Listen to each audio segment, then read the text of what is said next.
Guys, welcome back to my channel earth mom Dehradun. मैं हूं ज्योति और वेलकम है आप सभी का मेरे चैनल में। अगर इस चैनल में आप नए जुड़े हैं तो प्लीज चैनल को सब्सक्राइब जरूर कीजिए, साथ में नीचे बेल नोटिफिकेशन ऑन करना ताकि मेरे आने वाली हर वीडियो का नोटिफिकेशन आप सभी को सबसे पहले मिल जाए। आज बहुत ही जबरदस्त रिएक्शन यहाँ पे हम देने वाले हैं। घर वाली बाहर वाली का डिफरेंस आप लोगों को समझाने वाले हैं और सोशल मीडिया पे इस समय पे जो एलिगेशंस की बौछार चल रही है उन पे थोड़ा सा प्रकाश डालेंगे, इन एलिगेशंस पे चर्चा करेंगे, कौन सही कौन गलत, कौन सच्चा कौन झूठा, और इस प्रेगनेंसी के राज में और कितने राज छुपे हुए हैं, ये सारे राजों के बारे में से आज पर्दाफाश करेंगे इस वीडियो में। इसलिए वीडियो को एंड तक जरूर देखना, कमेंट सेक्शन में कमेंट जरूर करना, और यस आप सब लोग सबसे पहले वीडियो को पॉज करो और कम्युनिटी सेक्शन से पोस्ट से जाके मेरे नए चैनल को जल्दी से सब्सक्राइब कर दीजिए। 1000 सब्सक्राइबर आप लोग फटाफट कर दीजिए, अपना प्यार वहां पे दिखाइए, चैनल को सब्सक्राइब करिए। अर्थ मॉम रिएक्शन के नाम से मैंने एक दूसरा बैकअप चैनल खोला है जिसमें आप लोगों का प्यार और सपोर्ट की बहुत बहुत बहुत ज़्यादा ज़रूरत है। वहाँ पे सारे आपके मन पसंदीदा व्लॉगर्स के सारे टॉपिक हम लोग कवर करेंगे, ठीक है। उसी के साथ ये मैंने आज फिर से कॉट सेट पहना है। सूट पहन के हो चुकी हूँ मैं कुछ ज़्यादा ही बोर, इसलिए अब मैंने कॉट सेट पहनने का ठाना है। तो मैंने कुछ कॉट सेट बाय करे हैं जो मैं आपको दिखाती रहूँगी। मैंने कल भी एक कॉट सेट आप लोगों को कॉटन का दिखाया था जो काफ़ी लोगों को बहुत पसंद आया, और ये भी एक कॉट सेट है जिसके साथ वाइट कलर का नीचे पैंट है, और ये इसकी स्लीव्स हैं। यहाँ तक कि छोटा सा इसमें स्लीव्स में फॉल्स मिरर का वर्क हुआ हुआ है, यहाँ पे भी फॉल्स मिरर का वर्क हुआ हुआ है। ये भी बहुत ही सिंपल, बहुत ही एलिगेंट और प्योर कॉटन का कॉट सेट है। तो अगर आपको इसको लेना है तो कम्युनिटी सेक्शन में मैं इसका भी लिंक डाल दूंगी पोस्ट में, तो वहाँ से जाके आप एक बार इसको भी चेकआउट कर सकते हैं। गर्मियों के लिए काफ़ी अच्छा है, अफोर्डेबल है। चलिए तो बढ़ते हैं अब हम लोग रिएक्शन वीडियो में आगे। यहाँ पे चर्चा का विषय था जगत दीदी की प्रेगनेंसी, जिस प्रेगनेंसी में फिलहाल कोई भी सच्चाई नहीं है, कोई भी सच्चाई नहीं है। 8-9 महीने हमारी आंखों के सामने देखते देखते हो गए, पर फिलहाल इस चीज में कोई भी सच्चाई नहीं है। लेकिन गौर करने वाली बात यह है कि ये प्रेगनेंसी का मुद्दा सोशल मीडिया पर आया कहां से। हर चीज की जड़ से शुरुआत करनी चाहिए ना, कि आखिर ये शुरुआत कहां से हुई, क्योंकि जितनी भी एक्सपोज वीडियो वहां से जगत भैया ने बनाई थी, उस एक्सपोज वीडियो में कहीं पे भी प्रेगनेंसी का कोई भी जिक्र नहीं था।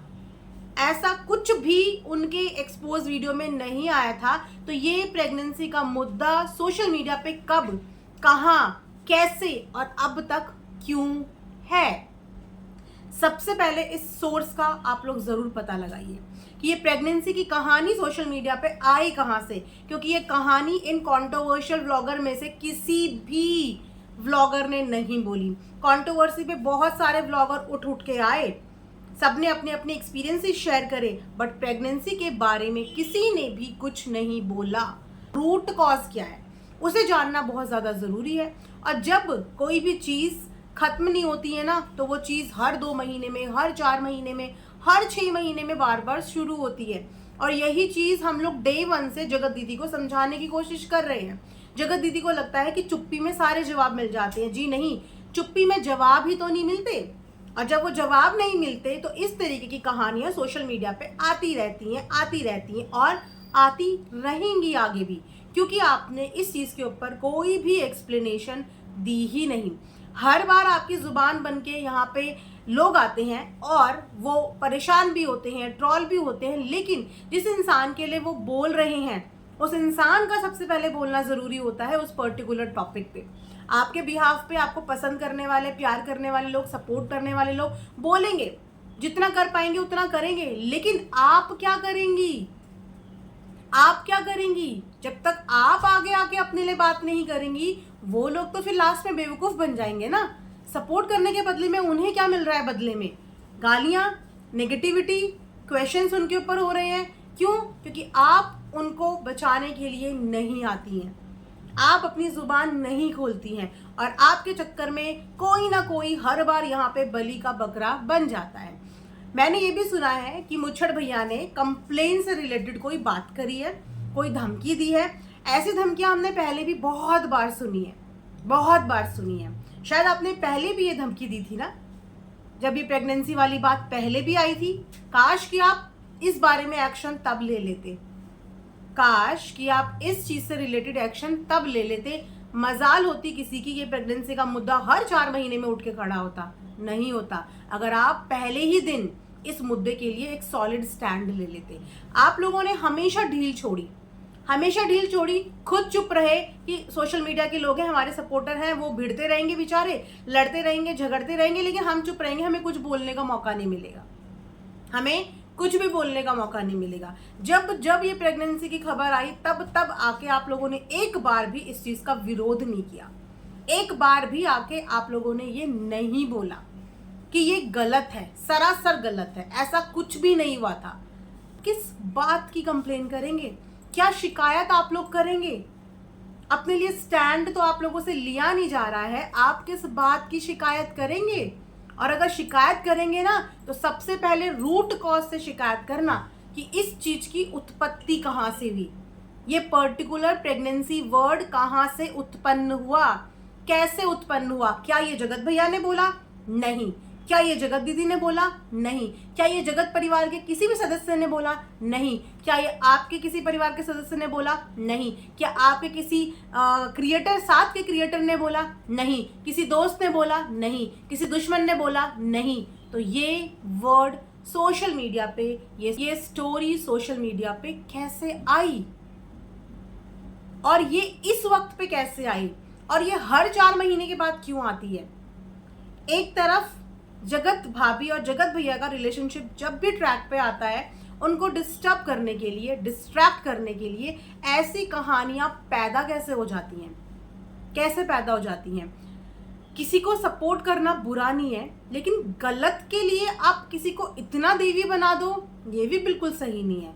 एटलीस्ट गलत चीज का विरोध तो करो, एक इंसान को इंसान रहने दो, एक इंसान को इंसान रहने दो, उसको देवी मत बनाओ, उसको देवी का दर्जा मत दो, उसकी गलतियों पे इतना लीपापोती मत करो। जब बात एक घर वाली और एक बाहर वाली की आएगी ना, तो हमेशा इज्जत, रिस्पेक्ट घर वाली को ही मिलेगी, बाहर वाली को कभी वो इज्जत और रिस्पेक्ट नहीं मिल पाएगी, और ना मिलनी चाहिए। वाइफ होती है, एक बाहरी औरत होती है। इस चीज के डिफरेंस को हर एक बीवी समझ सकती है, हर एक महिला समझ सकती है। इतनी आसानी से कुछ लाइव मेरे सामने आई, मुझे नहीं पता कौन, कहाँ, कैसे, क्या है, मैं कुछ नहीं जानती। जस्ट मैंने जो सेंटेंसेस सुने, जो बातें मैंने सुनी, आई वॉज लिटरली शॉक्ड कि इस तरीके के थॉट्स कैरी किए जाते हैं। ठीक है, किसी को प्यार करना गलत बात नहीं है, लेकिन गलत चीज के लिए ऐसी जस्टिफिकेशन देना कि सामने वाले को इतना त्याग की मूर्ति बना देना, और सिर्फ एक नरेशन, सिर्फ एक स्टोरी, एक एजम्पशन के बेस पे कि अगर ऐसा है तो वो कितनी बलिदानी है, कि उसने कितना बड़ा बलिदान दिया है, कि एक बेटी होते हुए भी वो she is carrying a baby, और वो उसको इस दुनिया में लेके आना चाहती है, तो वो कितनी अच्छी है, वो कितनी महान है। सीरियसली कितनी महान है, क्योंकि वो एक बेबी को इस दुनिया में लाना चाहती है, जिस चीज का कोई सबूत नहीं है, जो चीज एग्जिस्ट ही नहीं करती, जो चीज एग्जिस्ट ही नहीं करती, उस चीज का हवाला देके सामने वाले को देवी बना दिया, बलिदान की मूर्ति, कि वो बेबी कैरी कर रही है, कि वो बेबी कैरी कर रही है। और अगर वो घर खराब करना चाहती तो वो घर खराब कर देती, अगर वो घर खराब करना चाहती वो घर खराब कर देती, तो वो बेबी कैरी कर रही है, इसीलिए वो बलिदानी है, उसने इतना बड़ा सेक्रीफाइस कर दिया। ये कैसी स्टेटमेंट है? पहले डिसाइड कर लो, पहले डिसाइड कर लो इस बात को कि घर खराब किया या फिर बलिदानी है। अगर बलिदानी है और अगर घर खराब किया है, तो फिर बेबी कैसे कंसीव कर लिया? बेबी कैसे कंसीव कर लिया? क्योंकि बच्चा एक, क्या कहते हैं, सॉफ्ट हथियार होता है एक लेडी के पास, किसी भी आदमी को अपनी तरफ अट्रैक्ट करने के लिए या फिर अपने साथ एक गलत रिलेशनशिप को लीगल करने के लिए, उसको अपनी तरफ और ज्यादा डिवोट करने के लिए बच्चा एक सॉफ्ट टारगेट होता है। ठीक है, इसको बलिदान नहीं कहते, और जगत दीदी ने ऐसा कोई बलिदान नहीं दिया है, ऐसा कोई बलिदान नहीं दिया है। लेकिन जो लेडी ऐसा करती हैं कि जब किसी को पता हो कि सामने वाला बंदा ऑलरेडी मैरिड है, उसकी ऑलरेडी एक वाइफ है, और उसके बाद भी वो बिना किसी रिश्ते के बेबी कंसीव कर लेती है, और इस चीज का बलिदानी बनती है कि मैं इसको पालूंगी, पोसूंगी और मैं इसे बड़ा करूंगी, तो वो, आई एम सॉरी, वो बलिदान नहीं होता है, वो उसके तुरुप का इक्का होता है। कि इसके बाद तो सामने वाला बंदा एनी हाउ मुझे छोड़ ही नहीं सकता, मुझे छोड़ के ही नहीं जाएगा। एंड एक्सक्यूज मी, अगर ये चीज एक्सपोज नहीं होती ना तो जगत दीदी नहीं छोड़ती। जगत दीदी की वो कॉल रिकॉर्डिंग्स आपने, हमने और सबने सुनी है कि शादी के बाद तक का इन लोगों का साथ रहने का प्लान था, शादी के बाद तक का इन लोगों का प्लान था। सारी बातचीत हमने सुनी है।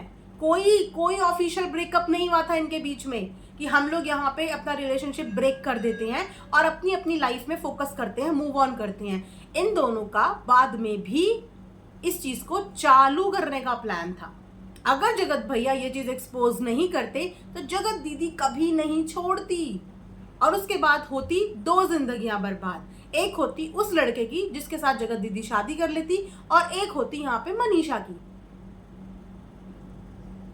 इस रिलेशनशिप में जो 2 लोग हैं वही कल्पित है, उनके अलावा किसी और का कोई गुनाह नहीं है यहाँ पे।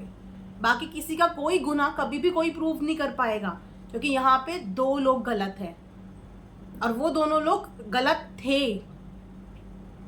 वो उस चीज पे, उस जगह पे गलत थे।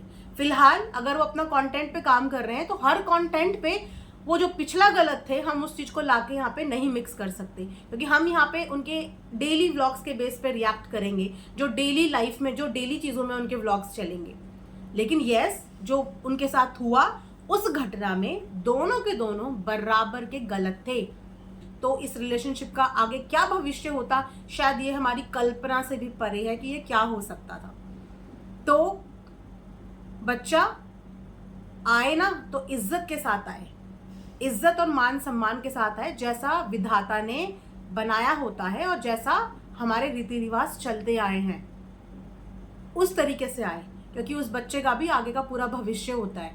इस तरीके के स्टेटमेंट आप बहुत आसान लग रहा है कि बच्चा पैदा कर दिया, माँ ने बलिदान दे दिया, कल को उस बच्चे को समाज में सर उठा के ये समाज जीने देगा? ये समाज सर उठा के उस बच्चे को जीने देगा? ये किस तरीके का मैसेज जा रहा है? ये किस तरीके का मैसेज जा रहा है कि आप एक अफेयर में रहो, और आप अगर प्रेग्नेंट, मैं एक इंसान शादीशुदा है तब अफेयर में रहूँगा, नॉर्मल अफेयर नहीं, एक इंसान ऑलरेडी मैरिड है आप तब अफेयर में रहो। उसके बाद अगर आप कंसीव कर जाते हो बाय चांस, तो आप उस बच्चे को कैरी कर रहे हो, तो आप एक बलिदानी औरत हो, तो आपने एक बलिदान दिया है, आप एक देवी हो गई। देवी नहीं, वो पाप हो गया, और वो बच्चा उस पाप की सजा जिंदगी भर भुगतते हैं। जिंदगी भर वो बच्चे भुगतते हैं जो बच्चे इस तरीके से इस दुनिया में आते हैं। तो ये एक गलत चीज़ है, जिस चीज़ को प्रमोट नहीं करना चाहिए, जिस चीज़ का बहिष्कार करना चाहिए।